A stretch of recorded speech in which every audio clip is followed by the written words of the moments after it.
Ya Maria, dalam IHSG, sektor konsumer dikenal dengan sektor yang paling defensif, di mana hal tersebut terlihat dari laporan keuangan yang terus positif seiring dengan laba bersih yang kian meningkat. Namun, seberapa kuatkah kinerja perusahaan ini menopang harga sahamnya di kala pandemi COVID-19? Mari langsung saja kita kupas bersama di dalam kinerja emiten konsumer kuartal 1 di tahun 2020. Seperti apa dan siapakah yang menjadi pemenang dan paling defensif? Kita lihat yang pertama dari emiten UNVR atau Unilever yang sudah merilis laporan keuangan dengan laba bersih di sini dikatakan naik 6,53% dengan total angka yang diperoleh dan dikumpulkan adalah 1,86 triliun rupiah. Ini tentunya menjadi data yang cukup menarik bagi Unilever sendiri yang dikatakan pangsa pasarnya di sini pada konsumen Indonesia sudah cukup jenuh, namun masih bisa memperoleh laba bersih yang meningkat 6,53%. Ditambah lagi dengan penjualan bersihnya yang meningkat 4,5% di angka 11,15 triliun rupiah, di mana beban penjualannya di sini meningkat tentunya ya. Kalau ingin meningkatkan laba bersih, ada langkah-langkah atau strategi perusahaan yang diambil, misalnya dengan melakukan strategi marketing dan juga periklanan, dan tentunya ini menambah beban penjualannya sekitar 16,97% di angka 2,35%. Tapi kalau dibandingkan dengan laba yang didapatkan, tentunya angka kenaikan 16,97% ini masih lebih rendah daripada laba dan juga penjualan bersih yang dihasilkan oleh perusahaan. Nah, di sini yang perlu diperhatikan juga adalah beban pendapatan yang kemudian turun 0,99%. Ini pertanda baik karena untuk mendapatkan laba atau penjualan dan pendapatan yang bersih dengan nilai yang berkisar triliunan, penurunan daripada beban untuk memperoleh pendapatan yang turun ini menjadi sinyal yang cukup positif. 0,99% di angka 5,31 triliun rupiah, di mana pembayaran kewajiban juga dikatakan menurun 6,7%. Pertanda baik, asetnya pun juga di sini meningkat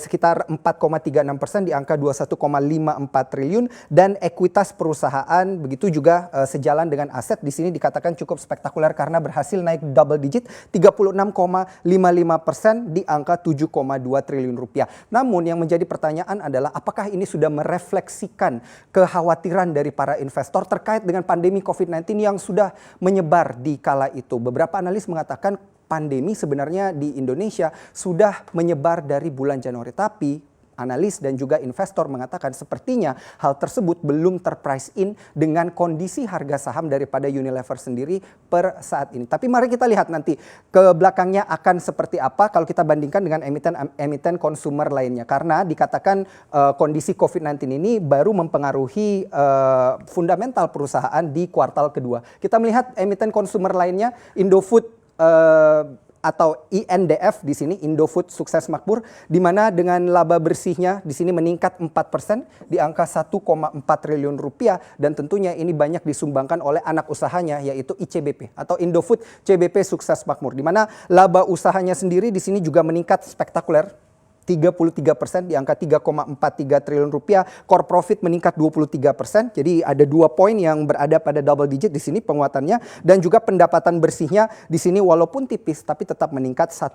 Nah, kalau kita melihat lebih detail, kita kupas lebih jauh, laba bersih yang diperoleh oleh Indofood ini tidak hanya didapatkan dari ICBP atau Indofood CBP Sukses Makmur, tapi juga dari penjualan dan juga laba yang diperoleh dan pendapatan yang diperoleh dari anak perusahaan seperti dari ICBP, dari Dinet atau Indo Retail di sana yang Anda kenal dengan nama Indomaret dan Sari Roti. Nah, itulah salah satu pendorong laba yang diterima oleh Indofood. Tetapi yang paling besar kontribusinya tentunya adalah anak usahanya yaitu Indofood CBP Sukses Makmur dengan penjualannya yang tidak jauh dari lemari yang ada di dapur Anda yaitu mie instan Indomie. Di sini Anda dapat lihat laba bersih yang diperoleh di kuartal 1 tahun 2020 meningkat cukup signifikan, dan bahkan beberapa analis mengatakan ini sangat signifikan, 48% di angka 1,98 triliun rupiah. Padahal pada saat itu yang menjadi pertanyaan, apakah ini sudah merefleksikan kondisi dari pandemi yang mulai menyebar di Indonesia? Akan kita lihat nanti di slide yang terakhir. Kemudian laba usaha juga meningkat double digit 43%, core profit meningkat 15%, pendapatan bersih pun di sini juga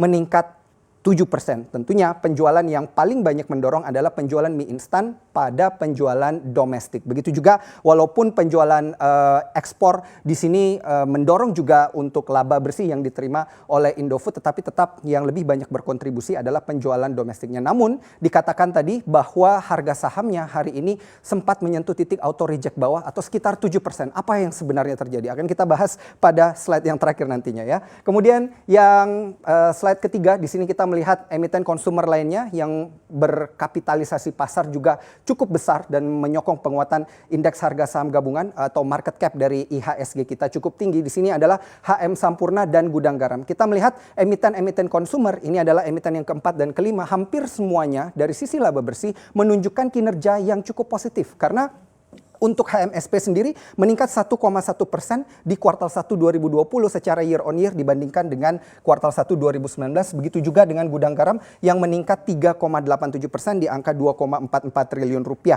Penjualannya di sini sayangnya menurun. Ini khusus untuk HMSP saja karena memang terdampak akan cukai di sana yang diberlakukan oleh pemerintah sekitar 24% cukai eksesif di sana yang meningkatkan harga rokok dari HM Sampurna sendiri sekitar 46%, sehingga ya mengakibatkan pangsa pasarnya menurun 30,3%. Ini pangsa pasar yang menurun ini berubah dari pangsa pasar produk atau brand HMSP yang premium menjadi kepada brand yang medium dan low, sehingga inilah yang kemudian mendorong penurunan daripada pangsa pasar sekitar 30,3%. Selain itu juga di kuartal kedua HMSP sendiri mengatakan ingin mengantisipasi kondisi yang terjadi terkait dengan COVID-19 dan karena dikatakan bahwa beberapa pabrik di Surabaya, pabrik HMSP sendiri beberapa karyawannya terdampak COVID-19 dan ini sepertinya juga menggoyang harga saham daripada HMSP. Tapi akan kita lihat nanti di slide yang terakhir berapa persen kemudian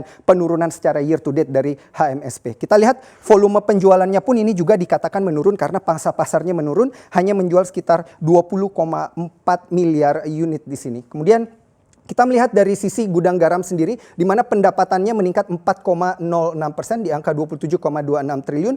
Penjualan untuk ekspornya di sini sayangnya menurun 40%. Tapi apabila dilihat nilai rupiahnya di sini, penjualan domestik yang naik 5,01% ini ternyata memberikan pendapatan yang jauh lebih banyak daripada penjualan ekspor yang menurun sebanyak 40%. Kita lihat di sini penjualan domestik yang hanya naik 5,01% ternyata memberikan 26,35 triliun rupiah. Ini berbeda kurang lebih sekitar 500 miliar rupiah dibandingkan dengan kuartal 1 di tahun 2020. Menarik apabila kita melihat kedua emiten rokok ini yang tentunya saling menjadi pesaing untuk pasar rokok di Indonesia. Kemudian yang menjadi pertanyaan adalah bagaimana harga sahamnya. Nah, kita lihat di sini emiten konsumer berkapitalisasi pasar raksasa yang berhasil bertahan untuk tidak begitu terpengaruh oleh kondisi COVID-19 di mana harga saham lainnya tentunya sudah terkoreksi double digit. Di sini adalah Unilever yang terkoreksi secara year to date dari awal tahun hingga saat ini sekitar 2,68%.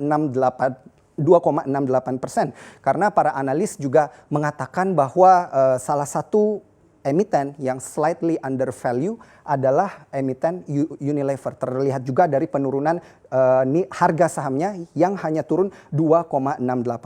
Berbeda dengan INDF dan ICBP di sini yang juga sudah double digit penurunannya secara year to date.